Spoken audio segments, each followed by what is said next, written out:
Hello students, welcome to Ada 24/7 School. I'm Rebecca and in this video session I'm going to take one short revision of a chapter that has been taken from the book Quiz Task. The name of the chapter is On the Face of It. So are you all ready?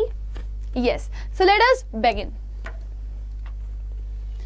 सबसे पहले मैं आपको बता दूं, this chapter is written by Susan Hill. This is very important. You should know the name of the writer. So basically the story starts from here. Let me tell you that this is a play. तो यहाँ पर आपको एक तरह की conversation देखने के लिए मिलेगी between two people. The first one is Derry. Derry जो कि एक लड़का है, टीन एज का लड़का, और इसका जो चेहरा है वो एसिड से जल चुका है. वहीं दूसरे पार्ट पे आपको मिस्टर लैम दिखाई देंगे. मिस्टर लैम जो कि एक मिडिल एज मैन है, और आप देखोगे कि उनका जो एक पैर है वो ब्लोन अवे हो गया था एक वॉर में, जिसकी वजह से उनको टिन का लेग लगाना पड़ा है. राइट. सो ये स्टोरी बहुत ही इंटरेस्टिंग और बहुत ही प्यारी है. तो वन शॉट में मैं इसको कवर करने वाली हूँ ताकि आप लोग को एक ओवरव्यू मिल जाए चैप्टर का. और in between if you have any problem, any doubt, you may ask me in the comment section. The story starts with a boy named dairy, a teenager. आपकी स्टोरी शुरुआत होती है, मतलब जो आपकी स्टोरी की शुरुआत है वो इस तरीके से होती है कि उसमें एक लड़का दिखाया जाता है जिसका नाम डेरी है, और डेरी एक टीनेजर है, और डेरी कहाँ एंटर कर गया है? एक गार्डन में. So he is in a garden. Entry में ही उसको गार्डन के अंदर जाता हुआ दिखाया गया है. वो दीवार फांद करके गया है. Because of an accident his face and got burn on one side. अब ये जो डेरी है उसके साथ एक एक्सीडेंट हुआ था जिसकी वजह से उसका जो चेहरा है वो आधा बर्न हो चुका है. उसके ऊपर एसिड गिर गया था, ऐसा यहाँ पे मेंशन किया गया है. सो डेरी का फेस बर्न कैसे हो गया? तो आपको बताना है कि उसके चेहरे पर एसिड गिर गया था. He was afraid of facing people, that's why he has gone there to hide. उसे ना लोगों को फेस करना बिल्कुल भी अच्छा नहीं लगता, तो वो अपने आप को दूसरों से अलग रखने के लिए, अपने आप को दूसरों से छुपाने के लिए वो किसी जगह को ढूंढ रहा होता है जहाँ पे वो अपने आप को छुपा सके. तो उसको एक ब्यूटीफुल सा, सुंदर सा, प्यारा सा गार्डन दिखाई देता है, तो वो उस गार्डन में दीवार फांद करके एंटर कर जाता है. Because other people tease him for having burned face. अब यहाँ पे बताया जा रहा है कि लोगों से क्यों भाग रहा है वो, लोगों से बच करके क्यों निकलना चाहता है वो, क्योंकि उसका आधा फेस जला हुआ है और लोग उसको टीज करते हैं, बोलते हैं वो कितना भयंकर लड़का है, ये कितना बदसूरत है, ये इसका चेहरा कितना गंदा है, इसका चेहरा कितना ज्यादा खराब है. तो लोग उसे अलग अलग तरह के टॉन्ट मारते हैं, अलग अलग तरह की बातें बोलते हैं, और उसे ये बातें बिल्कुल भी पसंद नहीं है. इसी वजह से वो टीज फील करता है. उसे लगता है कि मुझे लोगों के बीच में नहीं रहना और मुझे लोगों के पास रहना बिल्कुल भी अच्छा नहीं लगता, मैं उनसे अलग जाना चाहता हूँ. Now while entering the garden, जब वो गार्डन के अंदर एंटर कर रहा था, he gets someone there, उसे वहां पे कोई मिल जाता है. तो जैसे ही वो गार्डन के अंदर एंटर किया, उसका सामना किसी से हुआ. ना who was he? He was the owner. वो ओनर थे जिनका नाम है मिस्टर लैम, जिनका एक पैर नहीं है. That is why he tries to leave, but the old man, Mr. Lamb, owner of the garden, stops him. तो जब वो वहां उस गार्डन के ओनर को देखता है तो वो वहां से जाने की कोशिश करता है, और जैसे ही वो उस गार्डन से निकल रहा होता है, वहां से जाने की कोशिश कर रहा होता है, उसको जो ओनर होता है गार्डन का, मिस्टर लैम, वो रोकते हैं. कहते हैं कहाँ जा रहे हो, मत जाओ. तुम्हें ये दिमाग में आ रहा है कि मैं यहाँ पर हूँ इसलिए तुम मुझसे बच करके भागना चाहते हो, so please don't go. As Jerry was without permission, he feels guilty. अब उसे थोड़ा सा अजीब महसूस हो रहा था, उसे थोड़ी सी शर्मिंदगी महसूस हो रही थी, और वो सॉरी भी था. उसके सॉरी होने का रीजन क्या था? वो बिना बोले, बिना किसी को बताए, चुपचाप दीवार फांद करके अंदर एंटर कर गया था. However, Mr. Lamb welcomes in his garden and asks him not to leave just because of he was there. तो मिस्टर लैम यहाँ पर उसको समझाते हैं, देखो देखो, मैं तुम्हारा स्वागत करता हूँ अपने गार्डन में. तुम ये मत सोचो कि मैं यहाँ पर हूँ और तुमने अब मुझे देख लिया है तो अब तुम यहाँ से भागना चाहते हो. तो ये रीजन मत बनाओ अपने भागने का कि मैं यहाँ पर हूँ इसलिए you are willing to leave. तुम्हारा रीजन कुछ और हो तो कोई प्रॉब्लम नहीं है, लेकिन मुझे अपना रीजन बना करके यहाँ से मत जाओ. सो बेसिकली यहाँ पर आप नोटिस करोगे कि जो मिस्टर लैम हैं वो डेरी को ईजअप करने की कोशिश कर रहे हैं, और वो उसको ये बोलने की कोशिश कर रहे हैं मेरी वजह से तुम ऐसा बिल्कुल भी मत सोचो कि तुम यहाँ से चले जाओ, क्योंकि मैं तुम्हें डांटने वाला नहीं हूँ, मैं तुम्हें कुछ उल्टा सीधा नहीं बोलने वाला हूँ, या मैं तुम्हें किसी भी तरह की फटकार नहीं लगाने वाला हूँ कि तुम मेरे गार्डन में क्यों आ गए हो, बल्कि मुझे तो अच्छा लग रहा है तुम्हें यहाँ पर देख करके. तो यहाँ से आपको क्या पता चलता है कि मिस्टर लैम एक पॉजिटिव इंसान है, अच्छे इंसान है. People don't like his face, that's what Derry think. He is a bad personality and wants to be alone. अब यहाँ पर वो मिस्टर लैम को देख करके भाग रहा है, इसके पीछे का रीजन क्या है? इसके पीछे का रीजन है कि जो लोग हैं वो उसके फेस को पसंद नहीं करते, क्योंकि उसका फेस आधा जला हुआ है और वो सोचता है कि मेरा चेहरा इतना बुरा है कि लोग मुझे देख करके भाग जाते हैं, मुझसे डर जाते हैं, इसी वजह से मैं अकेला रहना चाहता हूँ। लेकिन अब क्योंकि यहाँ पर एक और पर्सन यहाँ पे बैठा हुआ है, मिस्टर लैम, तो मुझे नहीं लगता कि अब यहाँ पर मुझे रुकने की ज़रूरत है, क्योंकि उन्हें भी मेरा फेस पसंद नहीं आएगा। Now this is the thought processing of dairies mind. ये उसकी सोच है, ये उसके दिमाग की उपज है, उसको ये सारी चीज़ें लग रही हैं, फील हो रही हैं। Then again mister Lam ask him to stay there. अब जब ये डेरी सोच रहा होता है और फिर वापस जाने लगता है, तो मिस्टर लैम उसे फिर रोक लेते हैं, कहते हैं कहाँ जा रहे हो, जाने की ज़रूरत नहीं है, मत जाओ, रुको, there's no need to go. After that, they start a conversation and how no one liked Derry and how he hates people behaving like this with him. Also, Mr. Lamb attempts to sympathize him or to console him. अब यहाँ पर Mr Lam और dairy के बीच में conversation start होती है। वो कहता है मुझे यहाँ पे पता ही नहीं था कि कोई है, अगर मुझे पता होता कि यहाँ पर आप बैठे हुए हैं तो मैं यहाँ पर कभी भी रुकता नहीं। तो फिर मिस्टर लैम उसे कहते हैं नहीं तुम्हें जाने की जरूरत नहीं है, तुम यहीं रुको। तो फिर इन लोगों की बातचीत स्टार्ट हो जाती है और बातचीत में कुछ इस तरीके से होता है कि डेरी अपने आप को कोर्स कर रहा होता है और अपने बारे में सब कुछ नेगेटिव बोल रहा होता है। तो जब ये सारी चीज़ें आपको पता चलेंगी कि how no ones like Derry, how he hates people, है ना, तो आपको ये समझ में आएगा कि डेरी कितना नेगेटिव थिंकर है, कितना नेगेटिव सोचता है वो। उसके दिमाग में सब कुछ नेगेटिव चलता रहता है, उसके दिमाग में कुछ भी पॉजिटिव नहीं चलता। तो यहाँ भी बताया जा रहा है कि जब इनकी कॉन्वर्सेशन स्टार्ट होती है तो डेरी उनको बताता है कि कोई भी मुझे पसंद नहीं करता, इसीलिए मैं लोगों से नफरत करता हूँ, क्योंकि लोग मेरे बारे में बातें बनाते हैं, मुझे उल्टा सीधा बोलते हैं और उनकी बातें, उनके टॉन्ट्स, उनके बिहेवियर मेरे को बिल्कुल भी पसंद नहीं आते। फिर मिस्टर लैम कहते हैं कि कोई बात नहीं, लोगों का तो काम है कहना। तो यहाँ पे आपको समझ में आएगा कि मिस्टर लैम उसको सिंपथाइज कर रहे हैं, उसको कंसोल कर रहे हैं कि देखो तुम इतना नेगेटिव मत सोचो, बी पॉजिटिव। लोगों को जो कहना है वो तो लोग कहेंगे ही, वो उनकी थॉट प्रोसेसिंग है and you can not change the processing of their mind. Mister Lam tells him that he has a 10 leg and how everyone makes fun of him. तो मिस्टर लैम कहते हैं देखो जैसे तुम्हारे साथ है, तुम्हारा फेस हाफ बर्न्ड है, तुम्हें लोग बदसूरत, भयंकर ये सब बोलते हैं, तो तुम्हें क्या लगता है मुझे लोग नहीं बोलते होंगे? लोग मुझे भी बोलते हैं। छोटे छोटे बच्चे आते हैं मेरे गार्डन में, वो मेरा मजाक उड़ाते हैं, वो मुझे लेमी लैम कहते हैं और हर कोई मेरा मजाक उड़ाता है जब वो मुझे देखता है। तो क्यों मुझे देख करके वो मेरा मजाक उड़ाता है? क्योंकि मेरा एक पैर नहीं है, मेरा एक पैर टिन का है। अब जैसे इस पर्सन को देख रहे हो ना, इसका एक पैर टिन का है, तो टिन के पैर की वजह से ही वो चल पा रहा है। Still he enjoys his life. लेकिन देखो लोग मेरा इतना मजाक उड़ाते हैं, लोग मुझे इतना बुरा भला कहते हैं, लोग मेरे बारे में तरह तरह की बातें करते हैं, लेकिन क्या तुमने मेरे चेहरे को उदास देखा? मैं तब भी अपनी जिंदगी जीता हूँ, मैं तब भी इंजॉय करता हूँ। So it should be like with you also. तुम्हें भी अपनी जिंदगी इंजॉय करनी चाहिए, तुम्हें भी खुश रहना चाहिए। The conversation continues and reveals various thing about dairies fear. तो जब उनकी बात हो रही होती है तो बात बढ़ते बहुत आगे बढ़ती है और फिर पता चलता है कि आखिर डेरी इतना नेगेटिव क्यों सोचता है, क्यों डेरी इतनी नेगेटिव थॉट प्रोसेसिंग के साथ जी रहा है। तो डेरी बहुत सारी बातें रिवील करता है, बहुत कुछ बताता है, बहुत सारी चीजें। वो कहता है कि मैं बहुत ज़्यादा डरता हूँ, मेरे अंदर बहुत नफरत है, मैं बहुत ज़्यादा डिप्रेशन में रहता हूँ, बहुत दुखी रहता हूँ about being in such a condition. अब क्योंकि मेरा आधा फेस जला हुआ है तो वो तो शायद मैं भूल भी जाऊं, लेकिन मुझे लोग वो चीज़ें भूलने नहीं देते। कभी लोग मुझे बोलते हैं ओ कितना बदसूरत है ये, ओ कितना भयंकर है ये, ओ इसको देख करके तो कोई भी डर जाएगा, खाली इसकी मम्मी ही इसके जले हुए फेस पर प्यार कर सकती हैं। इस तरह के टॉन्ट उससे मिलते थे।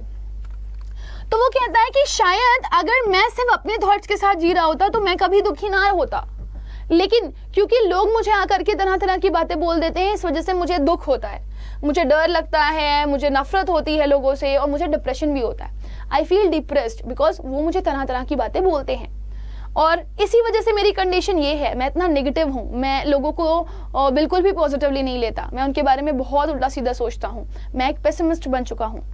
पेसिमिस्ट मतलब निराशावादी, जिसके अंदर कोई होप ना हो, वो जो होपलेस हो। Also, Mr. Lamb keeps on telling him to think about what is positive in him. तो मिस्टर लैम कहते हैं देखो ये सारी तुम्हारी जो सोच है, तुम वो सोचो जो अच्छा है, जो तुम्हारे अंदर अच्छा है। तो try to be positive. Positive रहने की कोशिश करो, जितना तुम पॉजिटिव रहोगे उतना तुम्हारे साथ चीजें अच्छी होंगी. Before long they became friends and mister Lam asked Derry to assist him in plucking the crab apples of his garden. अब आपको यहाँ पे समझ में आएगा कि अगर मैं नेगेटिव हूँ और अगर कोई बहुत ही ज़्यादा पॉजिटिव है तो मुझे उस पॉजिटिव इंसान की बातें बहुत अच्छी, बहुत प्यारी लगेंगी और मैं उसकी टुवर्ड्स अट्रैक्ट होंगी, राइट. तो मिस्टर लैम भी बहुत प्यारी प्यारी बातें कर रहे थे, बहुत अच्छी अच्छी बातें कर रहे थे और डेरी वहाँ रुकना नहीं चाहता था, लेकिन मिस्टर लैम की जो बातें थी वो उसे अपनी तरफ अट्रैक्ट कर रही थी और वो मिस्टर लैम की बातों में खो गया था. वो यहाँ पर और रुकना चाहता था.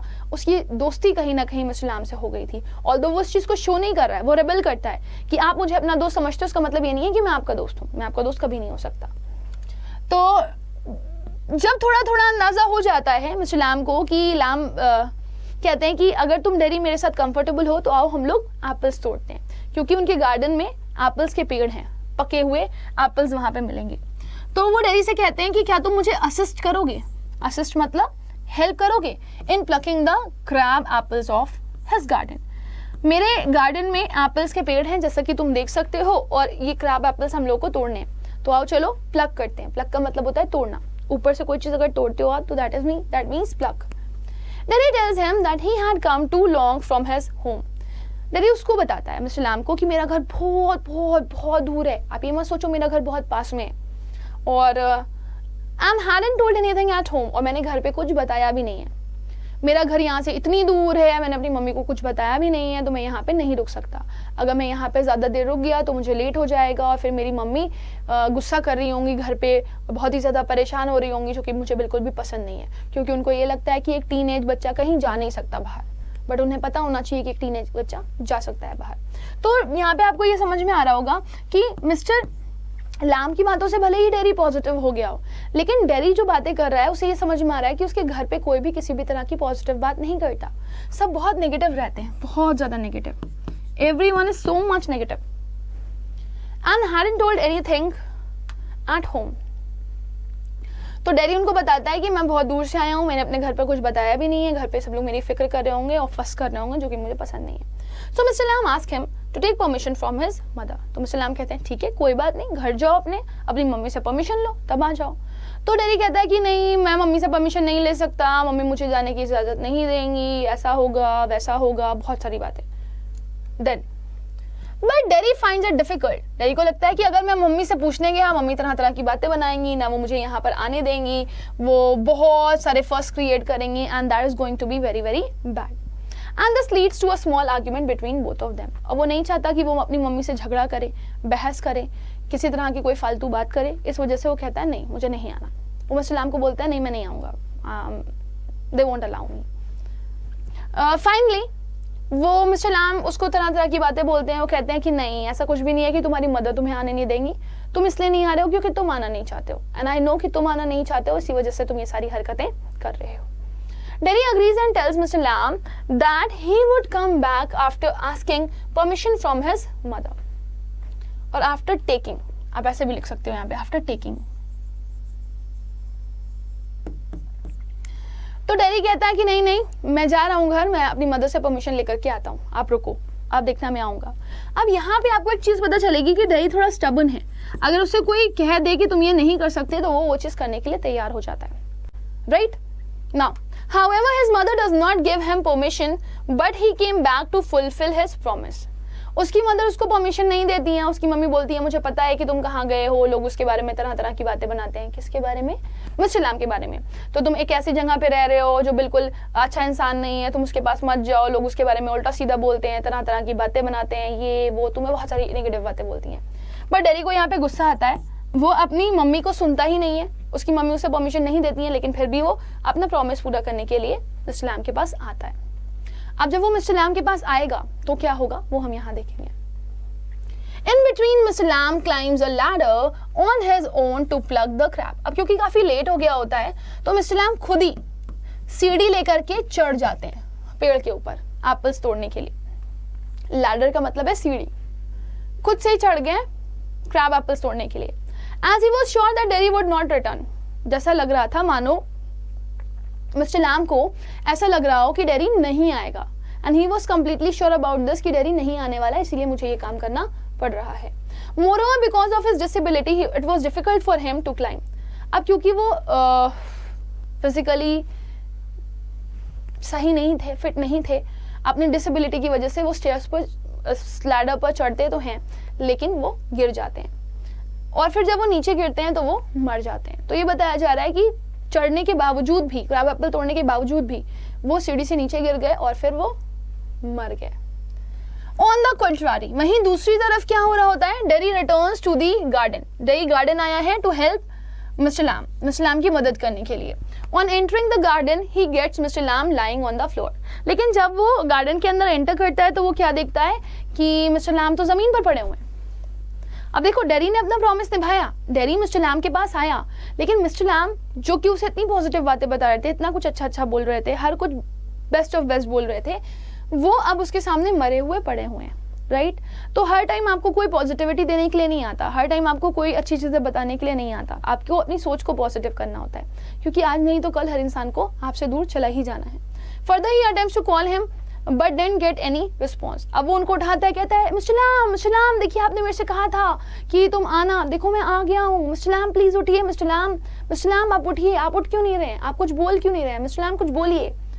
At last he came to know that he is dead and starts crying. फिर जब वो बहुत देर तक मिस्टर लैम को उठाने की कोशिश कर रहा होता है और मिस्टर लैम नहीं उठते हैं, तो डेरी को क्या समझ में आता है, मिस्टर लैम इस दुनिया में नहीं रहे हैं। एक ऐसा इंसान जो कि फुल ऑफ ऑप्टिमिज्म था, जो कि पॉजिटिव थिंकिंग रखता था, अब वो इस दुनिया में नहीं है, उनको कुछ भी सिखाने के लिए नहीं है, अब वो मर चुका है। तो जैसे ही डेरी कंफर्म करता है कि मिस्टर लैम मर चुके हैं, तो वो जोर जोर से रोने लगता है, बहुत रो रहा होता है, शाउट कर रहा होता है, ओ मिस्टर लैम आप मुझे छोड़ करके नहीं जा सकते, मिस्टर लैम आपने तो मेरे से प्रॉमिस किया था कि हम लोग साथ में क्रैब एप्पल्स तोड़ेंगे, लेकिन आप मुझे छोड़ करके चले गए। सो बहुत दुखी है वो। लेकिन हाँ, क्या आपको नहीं लगता कि मिस्टर लैम की बातों का डेरी के ऊपर कुछ भी असर पड़ा होगा? बिल्कुल, मिस्टर लैम की बातों का डेरी के ऊपर असर पड़ा होगा, और इसी वजह से वो वापस मिस्टर लैम के पास आया। अब मेरे को लगता है कि वो एक पॉजिटिव थिंकर बनेगा, वो ऑप्टिमिस्ट बनेगा, और वो लोगों को भी समझाएगा कि कैसे आप पॉजिटिव सोच सकते हो। Now what is the conclusion that you get from this story? तो हियर, यानी कि इस चैप्टर में the writer wants to say that we should not feel embarrassed on our appearance. अब होता है, भगवान ने हमें अलग अलग तरह का फेशियल फीचर दिया है। किसी की आँख नहीं होती, किसी का कान से सुनाई नहीं पड़ता, किसी की बॉडी स्ट्रॉन्ग नहीं है, और मतलब तरह तरह के लोगों के अंदर डिसेबिलिटीज हैं। बट अगर आपका कोई फेशियल फीचर खराब है, इसका मतलब ये नहीं है कि आप सैड रहो, आप दुखी रहो, और आपको हिचकिचाहट हो, आपको एम्बैरेसमेंट हो, आपको शर्मिंदगी महसूस हो अपने फेशियल फीचर्स के लिए। आपका चेहरा है, this is for you, right? You should not think bad of this. Also we should be optimistic about ourselves and make others too. और यहाँ पे बोला गया है कि हमें हमेशा क्या रहना चाहिए, पॉजिटिव रहना चाहिए। जब हम पॉजिटिव रहेंगे ना, तभी हम दूसरों को पॉजिटिविटी दे पाएंगे। तो जब आप पॉजिटिव रहोगे, आपको अपने आसपास की चीज़ें अच्छी लगेंगी, आपको कुछ भी बुरा नहीं लगेगा। आप ये सोचोगे, ओह दुनिया कितनी अच्छी है, और हमें अच्छाई ही लोगों में बांटनी चाहिए, क्योंकि ज़िंदगी सिर्फ एक है। या तो आप उसको पॉजिटिव तरीके से जी लो, या तो आप उसको नेगेटिव तरीके से जी लो। और अगर आपने गलती से भी अपनी लाइफ को नेगेटिव तरीके से जिया ना, तो things are going to be at end. So आपके दिमाग में बिल्कुल भी ये सारी चीज़ें नहीं होनी चाहिए कि किसी ने मुझे ये कह दिया तुम्हारी नाक टेढ़ी है, तो नाक टेढ़ी है, अब आप उसको लेकर के बैठे हो, फिर तो आप जिंदगी में कुछ भी नहीं कर पाओगे। अगर आपको जिंदगी में आगे बढ़ना है ना, so you should end the first chapter and have to continue with the second chapter, then only you will move ahead. आप जिंदगी में आगे बढ़ पाओगे और कुछ नया कर पाओगे, राइट? तो ये चैप्टर जो कि सुसान हिल ने लिखा है, उससे उन्होंने हमें एक बहुत बड़ा मोटिवेशन देने की कोशिश करी है, बहुत कुछ बताने की कोशिश करी है। उन्होंने ये यहाँ पे कहा है कि हमें अपने फिजिकल इम्पेयरमेंट्स को नहीं सोचना चाहिए, हमें अपनी पॉजिटिविटीज को देख करके आगे बढ़ना चाहिए। So with this, my dear student, we have come to the end of the session. I hope you people are liking our sessions, and if you are really liking it, so do not forget to like it and share it. और अगर आपको ये नहीं पता है कि आपको आगे की नोटिफिकेशंस कैसे मिलेंगी, that means आपने चैनल को सब्सक्राइब नहीं किया। So if you haven't subscribed our channel also, do subscribe it at once, ताकि आपको क्लासेस की नोटिफिकेशन टाइमली मिलती रहे। और सब्सक्रिप्शन के साथ साथ वो जो घंटा है ना बेल आइकन का, वो जरूर दबा देना, ताकि आपको क्लासेस की नोटिफिकेशन टाइमली मिले, Rest, bye bye, take care, and may God bless you all.